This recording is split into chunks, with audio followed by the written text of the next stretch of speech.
Mohon perhatian, tekan tombol subscribe. Terima kasih atas perhatiannya.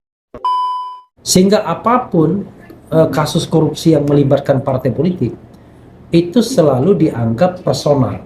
Tidak ada pembubaran partai politik meski berkali-kali mereka terlibat dalam korupsi. Nah, itu juga membuat partai politik jadi kehilangan elan restoratifnya kan. Jadi Kalau sistem keuangan partai itu tidak bisa dibangun transparansi dan akuntabilitasnya, maka bagaimana mungkin kinerja partai itu bisa dibangun sistem integritasnya kan? menurut saya negara ini terlalu banyak di capture ya kan, dibajak oleh orang-orang yang secara formal kita kasih kekuasaan. Teman-teman, inilah cara kita menjaga kewarasan. Kasus SJL contoh terbaik bahwa korupsi itu makin dahsyat.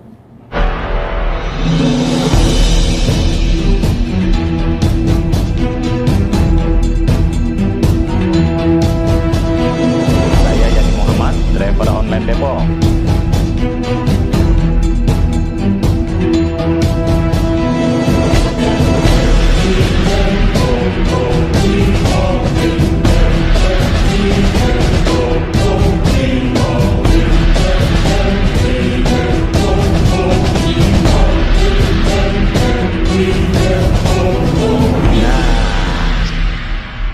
Bismillahirrahmanirrahim. Assalamualaikum warahmatullahi wabarakatuh. Waalaikumsalam warahmatullahi wabarakatuh. Teman-teman, jumpa lagi di channel ini, channel yang ingin terus-menerus menjaga kewarasan, menghidupkannya, meluaskannya, dan kemudian mempersoalkan kewarasan-kewarasan itu. Alhamdulillah, penjaga kewarasan pada kali ini adalah Sobat Refli. Karena orang mengatakan saya sedang masuk rumah sakit jiwa kan. Itu siapa tuh yang ngomong gitu? Yang ngomong gitu haters ya, buzzer. Ini ODGJ ya, Udah gitu. RSJ gitu. Oke. Kasus yang nggak dibahas adalah kasus yang sangat mengganggu kewarasan kita. Oke. Sahrul Yassin Limpo. Oke. Sobat Refli, kalau saya coba petakan ya kasus Oke. Sahrul Yassin Limpo ini, Ya. dia tidak hanya membuat tumbang ketua KPK, Oke. dan bahkan sekarang ada dua pimpinan KPK lain ya yang terserempet kasus ini dan sekarang sedang mulai masuk di dalam pusaran labirin kita. Ya. Ternyata ini juga masuk ke partai. Oke. Karena ada dana yang katanya diberikan kepada partai untuk tunjangan Idul Fitri. Oke. Ada juga quote-non, kalau istilahnya untuk Quote-non. ke Pas Pampres. Andai benar iya, ya. iya. Seandainya benar. Jadi ini kemana-mana tuh, selain dana itu juga masuk kepada lingkungan-lingkungan tertentu di berbagai lini di masyarakat itu. Jadi kalau melihat kasus ini, apa pendapat yang Refli melihat? Oke. Ini sobat BW ya? Sobat kewarasan. Sobat kewarasan. Jadi sobat kewarasan itu kalau di daerah kami Mas ya, itu Mas BW saya itu ngomong sesuatu ngajari buaya berenang. Nggak ada gunanya. Tapi karena ini untuk sobat BW kan, sobat kewarasan, itu kita dedikasikan ke sana. Jadi memang kalau saya lihat aspeknya macam-macam nih Mas ya. Karena saya hukum tata negara, aspek ke partai dulu. Ya, oke. Sayang sekali Indonesia itu tidak mengenal yang namanya hukuman terhadap partai. Selalu diindividualisasi. Jadi orangnya. Dioknumkan. Dulu pernah dicoba yang namanya corporate liability kan, corporate liability. responsibility. Jadi yang bisa dipidanakan itu corporate-nya. Nah, lalu kemudian bagaimana corporate ini kalau dia anggap sebagai partai politik juga, ya kan? Gitu. Tapi belum pernah terjadi karena the only penguasa yang bisa mempilotkan, membubarkan partai politik hanyalah pemerintah melalui Jaksa Agung dan itu ke Mahkamah Konstitusi.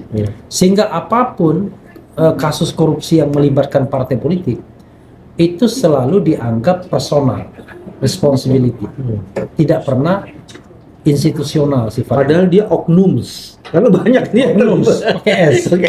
Banyak banget Nah, itu. padahal kalau di Thailand misalnya karena saya pernah memantau pemilu di sana, mereka melihat kalau yang melibatkan inner circle, pengurus inti, maka itu bisa dihukum partainya. Nah, misalnya hukumannya adalah hukuman tidak boleh mengikuti pemilu berikutnya, atau dihukum partainya dibekukan selama 5 tahun, tidak boleh mengikuti aktivitas politik apapun. Itu apapun kasus korupsinya atau hanya korupsi di bidang dalam kaitannya dengan proses demokratisasi itu. Jadi Iya. ada election proses yang ada korupsinya. Enggak, korupsi yang melibatkan Partai. melibatkan Bukan ya, di proses election. iya, melibatkan inner circle-nya. Nah, itu kan untuk menjaga governance partai politik tersebut. Nah, Indonesia kan tidak pernah ada sebesar apapun korupsinya, maka yang disalahkan adalah oknum yang terlibatnya. Padahal kalau kita lihat misalnya setoran itu ke partai, kan lewat partai bukan lewat langsung ke orang kan. Itu satu, menurut saya satu catatan kita kalau kita ingin betul-betul clear yang namanya political corruption ini ya. Itu ada satu PR menurut saya. Walaupun susah. Ini bisa nggak kita dalemin? Iya. Refli, kan tadi sudah disebut corporate kena. Iya. Partai itu kan public corporate. Iya. Public Itu- institution gitu ya, ya. itu yang kemudian mau di istilahnya apa ya? Analogikan. Jadi karena hukum korupsi kita bisa mempidanakan corporate, maaf, bisa nggak corporate itu dianggap sebuah entitas partai politik? Tentu kan kalau kita bicara pendekatan yang limitatif, corporate kan is corporate, ya kan? Tetapi kalau partai politik beda lagi, ya kan? Iya. Nah, tetapi ini kan sesungguhnya kan tetap institusi kan? Nah, tetapi ijtihad itu sampai sekarang belum diterima. Iya. Gitu. Nah, yang menarik kan gini, kalau corporate ada corporate yang dibangun memang untuk melakukan kejahatan. Jadi back covernya itu corporate Iya. itu. Iya. Nah, itu artinya corporate-nya memang harus kena sanksi Iya, gitu ya. kena sanksi. Terus ada lagi Dipidanakan. Iya. Iya. Ada lagi corporate itu sebenarnya sebagai lembaga yang bebas nilai, tapi oknum yang di situ Iya. itu yang tadi disebut dengan core Iya. board-nya Iya. itu terlibat. Jadi dia kemudian ya nggak bisa dipisahkan antara Ya, corporate dan makanya begini. Makanya kalau di Thailand itu kalau keterlibatan itu secara rasional memang melibatkan pengurus intinya. Tapi pengurus intinya tentu tidak satu. Intinya adalah bahwa ada sebuah kesepakatan, ada sebuah tindakan, Oke. nah gitu yang memang secara rasional memang itu dianggap memang mewakili kepentingan partai politik tersebut. Nah sekarang misalnya gini, yang paling gampang, Lebaran tadi ya? THR. Pemberian THR, Ah. gratifikasi di dalam. Iya. Kan sederhana, THR ini kan bisa dianggap institusionalisasi, bisa dianggap personal. Kalau saya kasih, misalnya gini, katakanlah seorang sekjen partai atau ketua partai misalnya, minta uang kepada kadernya untuk bagi-bagi kepada kader di dalam partainya, ya kan itu bukan tindakan personal itu kan, Ada tindakan yang institusi ya. institusional. Jangan nilai besar dan kecilnya, ya kecil, tetapi bagaimana kalau nilainya gede sekali misalnya. Nah, cuma memang hukum korupsi kita itu kan tidak kejam terhadap partai politik. Tidak ada pembubaran partai politik meski berkali-kali mereka terlibat dalam korupsi. Tidak ada tuntutan untuk membubarkan partai-partai ini padahal mereka terlibat dalam korupsi. Beda sekali misalnya dengan katakanlah institusi tertentu yang ya mungkin dia mewakili moral, keagamaan dan lain sebagainya. Sekali saja langsung Habis ya. habis gitu. Padahal dalam sejarah penegakan hukum di kasus korupsi ada ketua partai yang diduga terlibat, bukan diduga, sudah sudah terbukti dia terlibat. udah sampai sekarang dihukum. Ada sekjen terlibat juga. Iya. Jadi artinya kalau sudah ketua partai dan sekjen itu the top, sudah the inner highest circle, ranking iya. di dalam itu. Dan itu pengambil kebijakan kan. Yes. Nah, tinggal tergantung kita melihat kasus korupsinya yang terkait secara rasional ini ada kaitannya dengan Ada partai atau kepentingan partai pribadi. nggak? Iya. Nah, contoh misalnya dulu ada misalnya papa minta saham misalnya kan, atau jangan EKTP, ya kan? Kalau KTP itu ada isu jamaahnya tuh. Makanya. Nah, pertanyaannya adalah kan ada dua isu tuh. Isu jamaah lintas partai, tapi bisa juga dilihat secara individual partainya. Apakah ini menjadi bagian dari fundraising, misalnya political fundraising? Kan bisa. Let's say dia dapat misalnya 5 juta US dollar, 4 juta masuk kantong dia, 1 juta masuk partai, kan berarti bagian dari political fundraising sesungguhnya. Nah itu nggak pernah disentuh wilayah itu. Dalam perkembangannya, pertanggungjawaban itu juga bisa diletakkan melalui satu argumen disebut dengan by omission. Kalau lembaga itu melakukan pembiaran Ya. terhadap satu kejahatan yang sudah faktual, dan kemudian dia juga bisa harus tarik bertanggung jawab. Dan dalam perkembangan sekarang bukan hanya korupsi, itu bukan hanya penyelenggara negara loh, sobat. Oke. Di UNCIC itu juga dikenal yang disebut dengan corporate corruption. Iya, corporate Itu korupsi yang dilakukan oleh Ya, itu swasta. kayak HAM juga kan. Jadi kalau dulu HAM itu negara. Tapi sekarang HAM bisa juga dilakukan oleh corporate. Iya. Misalnya pabrik nikel misalnya kan. Itu kan let's say punya swasta, tapi kemudian dia merusak lingkungan, memenggerkan rakyat. Jadi bisa juga dilakukan oleh corporate. Jadi memang perkembangan itu luar biasa. Tapi yang tidak luar biasa di Indonesia adalah law enforcement-nya. Enforcement-nya masih biasa-biasa aja. Nah, SJL sekarang kita tarik ke KPK. Oke. Karena di KPK ini ada apa ya? Saya mau bilang paradoks di KPK ya. Ya. SJL yang diungkap kasusnya Ya. itu ternyata melibatkan pimpinan KPK. Pimpinan KPK itu tidak hanya ketua. Ya, ada orang Hari lain ternyata. ini ada persoalan salah satu komisioner yang disebut dengan Nurul Gufron Ya. diduga menggunakan Itu disebut pengaruhnya. atau namanya itu? Ya, sekarang udah mulai tersebut itu. Udah mulai tersebut di media-media itu. Karena Mas mau bilang pemimpin KPK yang disebut dengan Nurul Gufron, bukan nama aja ya? Nama. Oh, nama. Nurul Gufron itu sekarang diduga Oke. itu terlibat di dalam proses penempatan orang-orang tertentu Ya. yang menjadi bagian dari familinya itu ke Departemen Pertanian. Ya. Dan bahkan kemudian juga melibatkan Alex. Ya. Itu diduga seperti itu. Dan ini agak mengerikan. Itu yang disebut dengan trading in influence. Influence, ya. Itu di dalam Memperdagangkan pengaruh. memperdagangkan pengaruh. Ya. Itu ternyata lembaga seperti KPK bisa kejebak. Oke. Jadi begitu dibongkar kasus SJL Ya. dan kasus itu dipakai untuk melakukan transaksi Iya. yang melibatkan penegak hukum di situ. Mas Dan- BW ya. Boleh nggak saya agak sombong sedikit? Ya kan? Boleh dong.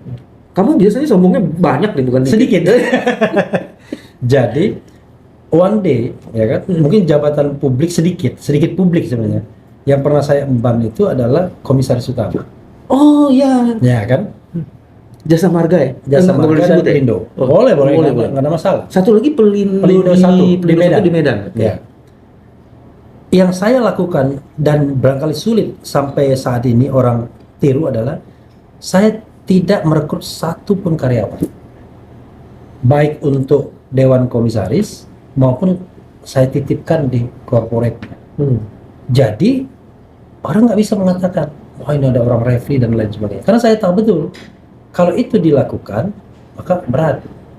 Tidak pernah juga nitip proyek, nah, itu lebih lagi kan. Kalau karyawannya aja Kamu tidak, nggak punya staf ahli yang nempel di kamu dan kemudian Iya. menjadi bagian dari itu. itu namanya komite audit.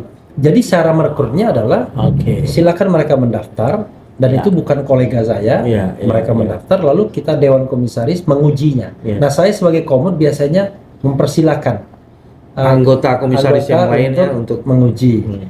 Lalu setelah itu kita gimana? Misalnya mayoritas Dewan Komisaris sudah mengatakan B dan rasanya tidak ada dispute lagi, selesai sudah, saya ikut aja. Tapi kalau misalnya in case agak ragu-ragu di antara mereka, ya saya baru kemudian memberikan perspektif tambahan. Karena komite audit itu adalah salah satu instrumen Organ, organ yang Membantu menjadi alat kelengkapan dari komisaris dan prerogatif kita untuk menentukan mereka. Nah, itu pun tidak, selain komite kan ada juga ada sekretaris komite, ada sekretaris Dewan Komisaris, ada staf-staf dan itu pun tidak saya lakukan. Biasanya ada beberapa komite tuh, ada komite remunerasi, komite governance, audit, komite outline, komite gitu. audit. Gitu. Tapi soal keterlibatan KPK dan dugaan penggunaan yang disebut dengan Trading in influence itu Nah, gimana? itu yang menurut saya agak bingung ya. Seorang yang dengan kualifikasi bisa menjadi pimpinan KPK itu tidak apa istilahnya ya, tidak menjaga itu. Karena itu kan bukan hanya soal etika, tapi sudah korupsi, trading in influence, ya kan? Menurut UNCIC. United Nations Convention Against Nah, Corruption. dan kita sudah ratifikasi. Ratify itu, ya. Ya. Kan Kalau misalnya etika, memang bangsa kita terkenal tidak tahu etika. Sudah salah berkali-kali pun masih sudah dinyatakan bersalah masih gunakan fasilitas ketua, kan gitu. Bahkan masih memperjuangkan jabatannya di PT UN. Orang lain tuh kalau di negara seperti Korea Selatan sudah mengundurkan diri. Kalau di Jepang sudah harakiri dia. Riri juga kan. Kok kamu lagi bahas kasus SCL balik ke kasus Umar Usman? Karena saya bicara etika. Oh, etika. Ya kan, itu kan etika. Nah, ini dalam kasus yang Nurul Gufron tadi kan ini bukan etika. Tapi ini adalah pelanggaran hukum, korupsi. Dan dia adalah anggota KPK atau pimpinan KPK. Kan kacau banget gitu loh cara gimana ya? Karena saya tahu kalau misalnya kita yang namanya melanggar etika misalnya udah titip dong anak gini itu sering kita lakukan dan kita nganggap itu bukan pelanggaran. Tapi begitu ada UNCIC tadi ya kan? Ya itu sudah trading in influence dan Anda harus tahu gimana. Kan saya tahu tuh berkali-kali KPK mengatakan trading in influence dan lain sebagainya untuk memperkenalkan konvensi PBB tersebut ya kan? Yang dimana di kita belum masuk semua di dalam undang-undang pemberantasan belum korupsi kita. dinormakan menjadi pasal yang Tapi paling tidak itu kan sudah harus menjadi pegangan. Dan kalau hakim itu agak progresif bisa dia masukkan itu. Karena udah ratified, sudah ratifikasi. Sesuatu yang diratifikasi itu artinya sudah sah sebagai hukum. Gitu. Azas dan prinsip yang ada di dalam undang-undang yang diratifikasi itu harusnya juga menjiwai dan bisa menjadi referensi dan rujukan. Yang paling menarik sebenarnya di dalam kasus SJL ini, SJL diduga melakukan perbuatan melawan hukum itu kan dia mengutip dari pejabat-pejabat. Jadi, nah yang kemudian agak mengerikan itu hampir biasanya itu dengan ancaman kalau saya dengar. Ancaman Anda mau nomor baru atau isi ulang. Kalau nomor baru kan beda sama isi ulang. Gimana maksudnya beda? Ya kan ada sekjen, ada dirjen, ada direktur dan lain sebagainya. Kalau isi ulang itu tetap di jabatan yang sama. Kalau nomor baru artinya kan naik pangkat, naik pangkat lain dan lain sebagainya. Itu yang saya dengar. Nah, yang paling menarik di situ hampir sebagian besar kebutuhan dari sang menteri itu yang sifatnya sangat personal digunakan uang termasuk sokol beribadah, umroh semuanya. Umroh. Ya kalau yang lain oke lah untuk kesenangan dunia ini untuk umroh. Jadi maksud saya kok sejauh itu ya soal isu integriti itu di dalam. Kalau menurut saya ini kan fenomena gunung es. Kita seolah-olah wah ini kecil. Ini kan cuma si SEL doang. Saya yakin itu semuanya. Ya maksudnya mungkin semua menteri gitu. Banyak lah. Sebagian besar. Sebagian besar saya yakin. Karena gini, tadi yang saya katakan banyak sekali kita tidak bisa membedakan domain publik sama domain privat. Dan itu sebenarnya kalau kita bicara tentang kelembagaan ya, itu pengaruh masa lalu biasanya. Ini mohon maaf ya dengan segala hormat. Biasanya kalau kita menjabat di jabatan tertentu zaman-zaman dulu, kan tidak ada yang namanya pejabat itu beranak atau beristri, ya kan? Pejabatnya nggak ada. Tapi ada entitas-entitas yang, sorry ini agak seksi sedikit, misalnya Dharma Wanita, yang kemudian bisa menggunakan fasilitas dinas untuk kepentingan personal. Gitu.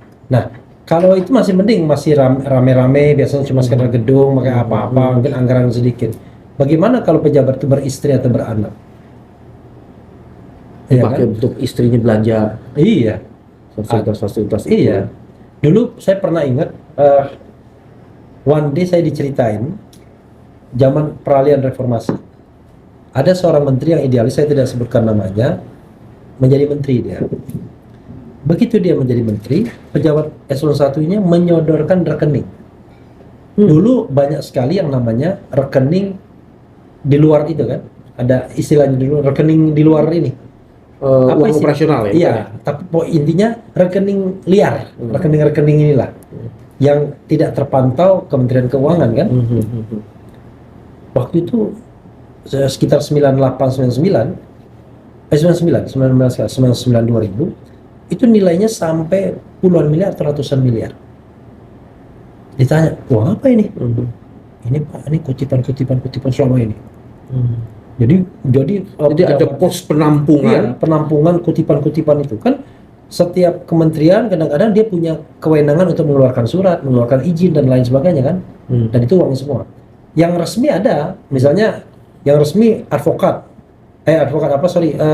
notaris pindah ke Jakarta itu bayar PNBP 100 juta. Itu memang resmi. Gila ya, 100 juta. Iya. Banyak banget tuh. Iya. Nah, tapi kan konon isunya Bukan hanya 100 juta, iya. mungkin lipat 2, lipat 3 gitu kan. Mana lipat 10? Iya. Itu isunya lipat 10. Nah, karena itu itu ada yang barangkali langsung masuk kantong, ada yang ini jangan, mungkin jatah menteri, kita nanti akan laporkan dan lain sebagainya. Sesuai dengan tradisi kementerian tersebut dari turun temurun ketika zaman Orde Baru kan nggak ada KPK dan lain sebagainya. Ini uang apa? Ya gitu-gitu. Lalu penggunaannya terserah Bapak. Bayangkan. Untuk kawin lagi juga boleh. Ya terserah. Kan nggak ada pertanggungjawabannya. Dan itulah dana-dana itulah yang konon akhirnya masuk ke politik. Karena sang menteri ini rupanya masuk Bagian politik. dari organ politik. Salah satunya gitu. Nah, yang begini-begini ini menurut saya udah tradisi. Yang kemudian saya sih tidak menyalahkan KPK begini kalau menurut saya. Kalau untuk prevention itu harusnya presiden. Kan dia yang memimpin birokrasi tertinggi sebagai prevention. Kan kalau prevention kan dia bisa, tapi kalau law enforcement, penindakan, oke, hanya KPK, kejaksaan sama kepolisian. Nah, dalam kasus SYL ini kan harusnya preventionnya kuat. Dan tidak hanya prevention, selection. Baik selection oleh partainya maupun selection oleh presiden sebagai pejabat kabinet. How come Anda kemudian, dulu ingat pada masa pemerintahan pertama Jokowi, wah, menteri itu disetorkan ke BW dan Abraham Samad dan teman-teman. Itu waktu ini ya, Pak Jokowi pertama ya. Ada stabilo merah, Ada stabilo hijau, ada stabilo kuning, ya kan? Hijau ada nggak hijau? Nggak ada ya? Ini harus ditanya ke Abraham Samad. Karena statementnya yang bikin Abraham Samad itu. Kita kaget-kaget juga setelah itu kan. Ya. Tapi paling tidak bisa menghalangi orang tertentu untuk masuk kan, yang dianggap bermasalah. Periode kedua kan nggak ada lagi. Nggak ada. Padahal kalau kita lihat rekodnya yang kita diskusikan ini, isu tentang dia kan sudah di daerah tuh banyak sekali. Salah satunya ini, mohon maaf, kita harus, ini isu ya, sekali lagi sorry, mohon maaf, isu. Misalnya isu katakanlah apa istilahnya ya, Drug. Gitu misalnya, ya kan, penyalahgunaan obat misalnya. Kan itu kan sudah isu yang tersebar di mana-mana. Harusnya ada klarifikasi dan konfirmasi itu maksudnya. Iya, gitu. Nah, kok bisa? Karena orang ini kan bukan genuine dari partai yang sekarang dia tempati. Kita kan sebelumnya kan partai X, kalau nggak salah Pak Golkar dulu kan, gitu. Artinya kan dia pindah itu bukan dalam kondisi kosong, dalam kondisi yang berisi. Atau karena berisinya itu makanya dia biar dia ditampung gitu. Nah itu juga membuat partai politik jadi kehilangan elan restoratifnya kan jadinya kan. Kalau begitu dari seluruh percakapan tadi sebenarnya memang dalam negara hukum yang demokratis ini partai tak bisa dinafikan, dia perannya sangat strategis dan membangun partai yang mempunyai basis integritas itu menjadi sesuatu yang harus dan integritas itu kalau dikerucutkan lagi, pertama adalah di sistem keuangannya. Harus jelas dari mana uangnya. Transparansi akhirnya. Transparansi dan accountability dalam financial system menjadi sesuatu. Jadi transparansi penerimaan, transparansi penggunaan. Dan pada kondisi itulah kemudian pentingnya negara memberi partai dana sehingga kemudian dia tidak perlu mencari-cari lagi dana. Itu ada 3 pilihan, Mas, kalau yang begitu memang. Jadi ada pilihan semua kebutuhan partai politik itu dipenuhi 100%. Yang kedua, partai disuruh nyari sendiri dan negara sama sekali tidak tanggung jawab. Atau ada bagian negara, ada bagian sana. Nah, yang jadi masalah adalah kalau ada kejelasan nggak apa-apa, tapi ruang gelapnya itu nggak tahan. Ini ada bagian negara per suara sekian, ya kan? Dulu per kursi kalau tidak salah, sekarang jadi per suara. Wow, jadi lumayan gede. Oke. Kalau kita kaitkan dengan operasional partai ya kecil sekali itu, sangat kecil. Bayar ATK, bayar staf sudah habis. Nah akhirnya kan ada bagian besar yang harus dicari. Sementara partai nggak boleh bikin usaha. Ya. Maka kan yang jadi masalah pasti ada sumbangan pihak ketiga, baik perorangan maupun korporat, badan usaha. Untuk perorangan dan badan usaha digedein. Kalau nggak salah badan usahanya sekarang 25 bisa 75 M ya kan, pokoknya digede-gedein. Tapi kan karena tidak transparan, ya akhirnya adalah ini partai bikin usaha melalui elit-elitnya, sebagian dikembalikan ke partai politik, sebagian dipakai, sebagian besar dia pakai.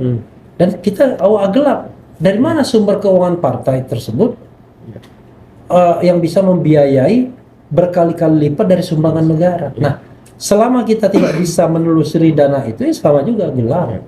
Gitu. Padahal baru pendapatannya ya, belum penggunaannya. Gitu. Kalau sistem keuangan partai itu tidak bisa dibangun transparansi dan akuntabilitasnya, maka bagaimana mungkin kinerja partai itu bisa dibangun sistem integritasnya kan?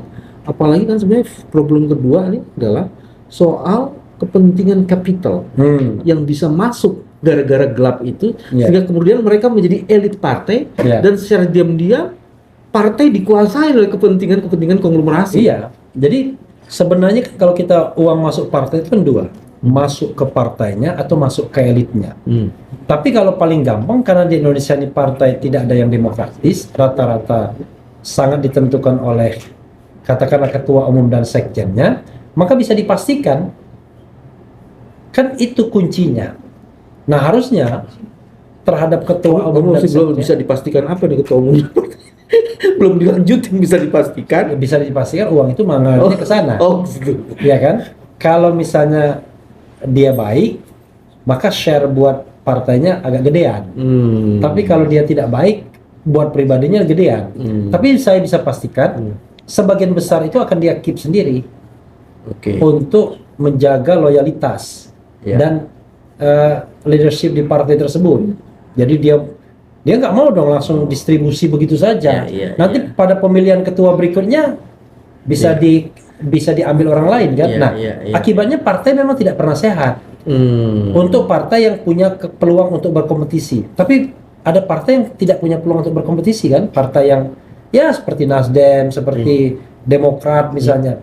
Sulit kita mengatakan akan ada demokratisasi internal di kan? dalam tubuh partai. Nah, tapi ke partai yang berkompetisi tadi seperti PAN misalnya, seperti Golkar, akhirnya punya kepentingan ketua yang sekarang untuk mengkeep semua sumber-sumber resources tersebut agar dia punya bargaining power untuk terus melanjutkan kepemimpinannya. Dana itu dipakai untuk membangun monoloyalitas kepada kepentingan dirinya. Gitu. Nah, jadi menurut saya memang akhirnya, makanya saya kan selalu bicara tentang perombakan yang struktural. Jadi nggak bisa kita menyelesaikan ini dengan day to day pemerintahan. Day to day pemerintahan itu biasanya dia sangat sektoral, sangat parsial kan, tapi tidak struktural. Apa kabarnya ketua KPK ya? Kasusnya udah lama kan? Saya juga heran. Nggak. Karena saya lihat dia jual apa rumah, karena dijual, hubungi Firly. Banyak sekali, coba lihat ada beberapa hubungi Firly, cuma Firly-nya pakai Y nih, kalau itu kan nggak pakai Y. Oke. Nah, ini sendiri sudah menunjukkan kepada kita ya, bagaimana di antara sesama penegak hukum itu saling loyal. Apa istilahnya? Bukan loyal, apa ya? Saling menyandera. Bukan, saling ini Melindungi. tepos seliro. Tepos seliro. Iya kan? Begitu kan, yang namanya korupsi kan kejahatan yang luar biasa paling tidak. Menurut omong-omongnya kita kan. Tapi apa istilahnya, penindakannya nggak luar biasa.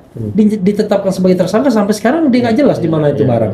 Itu orang ya, bukan barang, orang. Iya. Dan karakter kedua dalam tipikor itu tidak pernah korupsi, dia well organized. Nah, jadi jangan-jangan itu menjadi bagian dari kepentingan bersama yang tidak dilindungi. Ya, jangan-jangan. Jadi akhirnya disuruh pergi aja. Kan beratnya begitu. Ya, saya gini, kan kita ini kan ingin kebaikan negara ini kan. Menurut saya negara ini terlalu banyak di capture, ya kan, dibajak oleh orang-orang yang secara formal kita kasih kekuasaan. Baik langsung seperti wakil rakyat atau melalui wakil kita atau melalui pemimpin kita.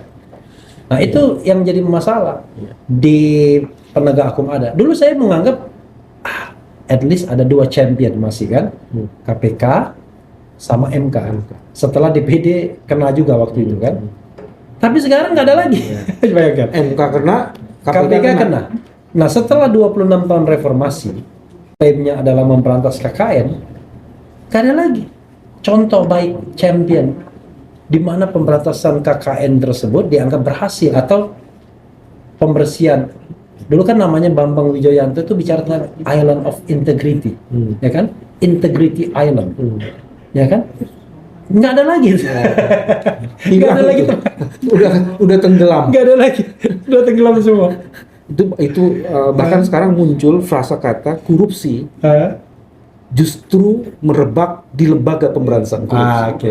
Kenapa? Karena dia tahu betul bagaimana cara yang aman untuk korupsi. Melakukan korupsi secara aman. Aman, ya kan? Aman, damai, dan sesuai dengan prinsip-prinsip tata kelola pemerintahan yang tidak baik. Jadi kasus SJL sebenarnya bisa SJL itu sebenarnya bisa mengungkap bagaimana modus operandi korupsi bekerja, siapa pihak-pihak yang terlibat, dan seberapa besar uang dipakai, dan cara cheatingnya itu. Iya, itu kan pakai logic thinking kita kan. Itu sama juga dengan kasus Sambo. Ya kan? Kasus Sambo juga bisa mengungkap itu. Bukan kasus pembunuhannya, tapi begitu ditemukan uang ratusan miliar, ditemukan yang dititipkan ke ajudan saja jumlahnya bisa ratusan juta, ya kan? Ya. Itu lalu ada yang triliunan dan lain sebagainya. Tapi kan momentum-momentum seperti itu kan tidak pernah dimanfaatkan tadi, karena well organized tadi kan. Sehingga ketika kita berharap KPK yang menindak itu, kita ragu sekarang. Berharap penegak hukum lain menindaknya, kita ragu. Akhirnya ini menjadi omong-omong publik aja, gitu. Kasus SJL harusnya membongkar kewarasan kita bahwa korupsi itu masih ada dan bekerja sangat luar biasa. Oh, bukan masih ada, bahkan berkembang. Kan indeks persepsi korupsi kita kan jalan di tempat. Jalan di tempat. SBY 10 tahun pemerintahan dia naikkan IPK dari 20 ke 34. 14 poin. 14 poin. Jokowi naikkan dari 34 ke 34. Pernah 40 sebagai the highest poinnya dia. Tapi turun 38, turun 37, naik 38, turun 34, sekarang 34. 2 tahun berturut-turut sudah. Makanya, jadi kalau kita bahasa positifnya jalan di tempat, ya kan? Bahasa negatifnya gagal. Mana ada jalan di tempat tuh berhasil atau netral? 10 tahun nggak ngapa-ngapain. Gagal karena indeksnya stagnan. Salah satu indikator yang bisa kita percaya kan? Gitu. Teman-teman, inilah cara kita menjaga kewarasan. Kasus SJL contoh terbaik bahwa korupsi itu makin dahsyat. Sampai ketemu lagi. Terima kasih. Assalamualaikum warahmatullahi wabarakatuh. Waalaikumsalam warahmatullahi wabarakatuh.